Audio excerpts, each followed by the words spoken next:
Welcome to Nerd Alert, everyone. We have a very special guest this week. He is a friend of mine and a very cool guy. It is Xander Jeanneret. Yes. Super French. Yeah, I admire your pronunciation. That was great. Yeah. Not really. Xander is the host of Under the Table on the Stream TV, which I will be appearing on next week if you've ever wanted to see me be a mean drunk and really aggressive.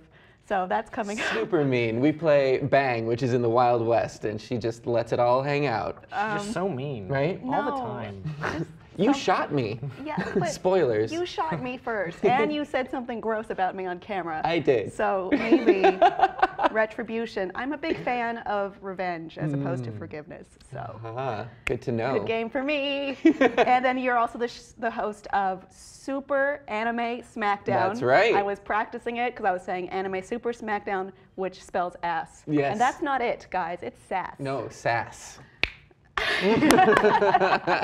All right. I like that sassy attitude, and I hope you bring it to all we're talking about this week. And of course, we're starting with Edgar Wright leaving Ant-Man. It's a real shame. We thought he would be bringing his charismatic, trademark level of funniness and irreverence, and that's not happening. And now we're starting to get a few details as to why. So when the news was first announced that Edgar Wright was going to do Ant-Man, I didn't react as positively as anyone else, and now I think I know why, is because I always knew in the back of my mind You didn't believe it. It wasn't gonna work. Because as much as I love Edgar Wright, and as much as I love the Marvel Cinematic Universe, I knew that those things don't fit together very well. The Marvel Cinematic Universe is very, of singular mind, as Kevin Feige puts it, and Edgar Wright is an auteur. He does his own thing. His movies are very recognizably his movies, and they wouldn't feel like part of a larger Marvel universe. So when he started to make that movie, and the higher-ups at Marvel gave him rewrites to make his movie less of an Edgar Wright movie, he walked, unsurprisingly. Well, there's some people are starting to talk about why this happened. You're not off base right there. An anonymous source told THR. Always reliable. Marvel is very happy with Wright's take on Ant-Man for weeks. Originally set to begin shooting June 2nd, the production had been on hiatus while Marvel's studio president Kevin Feige ordered revisions to the script that was co-written by Wright and Joe Cornish. According to sources, Wright had been willing to make revisions earlier in the process, but the new rewrites took place without Wright's input. And when he received Marvel's new version during the week of May 19th, he walked, prompting a joint statement, blah, blah, blah, the creative differences. It makes me wonder, like, what was that one turning point? Like, he was like, okay, you rewrote this, but this, I'm walking. No. Like, what was that one thing that he wanted to stand for? Well, I think he probably had some very risky and untested ideas, and it had also been reported that Marvel felt that they were stepping too far out of their comfort zone with Guardians of the Galaxy. Guardians of the Galaxy is a very ballsy movie, or it seems like it is, and I admire that. So what it seems to be here is, well, they took a big chance, and it took them out of their comfort zone. It gave them success in the past. Took another big chance, a bigger chance, and it made them not want to do that anymore. Got a little scared. I think that's why people were so excited when they heard that Edgar Wright was doing it. Like, for me personally, Scott Pilgrim, the Cornetto trilogy, like, those are my favorite movies. So when it came to doing a superhero movie, what better, like, person to do it for something especially like Ant-Man, it has to be silly at least a little bit because it's Ant-Man. But I think that we were all looking forward to that artistic, like, new take, like, outside of the Marvel universe, or the cinematic universe rather.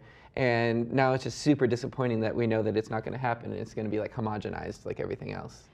Well, the thing that makes Marvel special is that they do take risks, so it seems like a step backwards.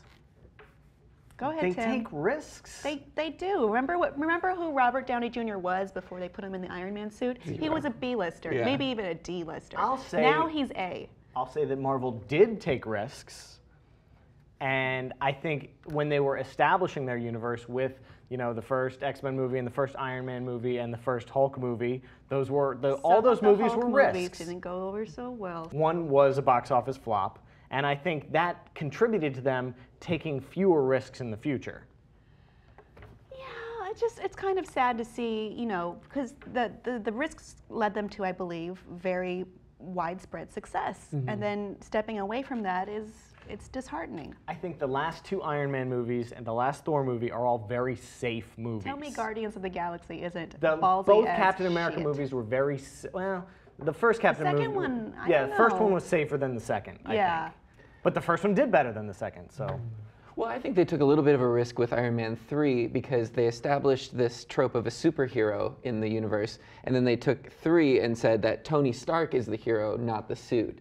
So in that sense, I think that was returning back to them, like kind of taking a risk of exposing the humanity of superheroes. And did Iron Man 3 do as And well? it did. No.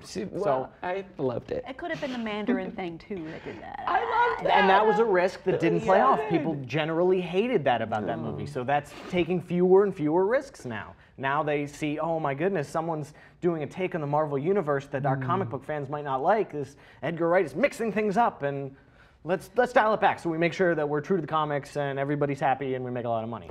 Well, that goes back to who are they making the movie for? Are they making the movie for the comic book fan that's going to be excited by sticking true, or are they going to make it for the general audience that's going to get them the money? What they weren't making it for was Edgar Wright fans. That's true. That they don't care about that demographic because it's not big enough. Immutable thing. That's true. Well, that's a conversation we have often: is who is the audience for a comic book movie, and how do you adapt something that's been established as a story for years, sometimes decades? And is it proper to do it pretty much faithfully, or is it better to put a new twist in there? Who's going to be mad? Is there a certain audience who will not be happy almost no matter what you do? And there are very thin lines or fine lines separating these different tropes.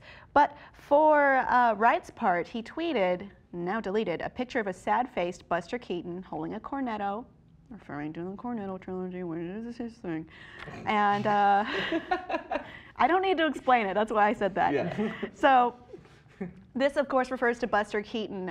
He had a very adventurous, storied career before he began to go, he signed with MGM in 1928, and it's a decision he regretted for the rest of his life. He felt like he became a cog in the machine as opposed to an artist with his own creative vision. So I think that's what Wright had been trying to say, but maybe he has to be quiet now, and that's why it was deleted. Yeah, I mean, every creative, successful person in the industry has to face that choice at one point or another. Yeah. Stay true to who you are and maybe not be as successful as being a larger part of a machine with less control. Right. It goes to the concept of like selling out. But then you get access when you do sell out to later on like redeem yourself. It's a very complicated system. Yeah. Xander's telling us that he would totally sell out. Totally. I cost $20 in a Kit Kat. Very reasonable. Oh, okay. Well, what do you think of Edgar Wright leaving the project, and do you think he made the right choice, and do you think he reacted in the right way? And what do you think of Marvel's choices they've made recently and maybe in the past, and their proven success record? Please let us know what you think below in the comments, and please be sure to subscribe.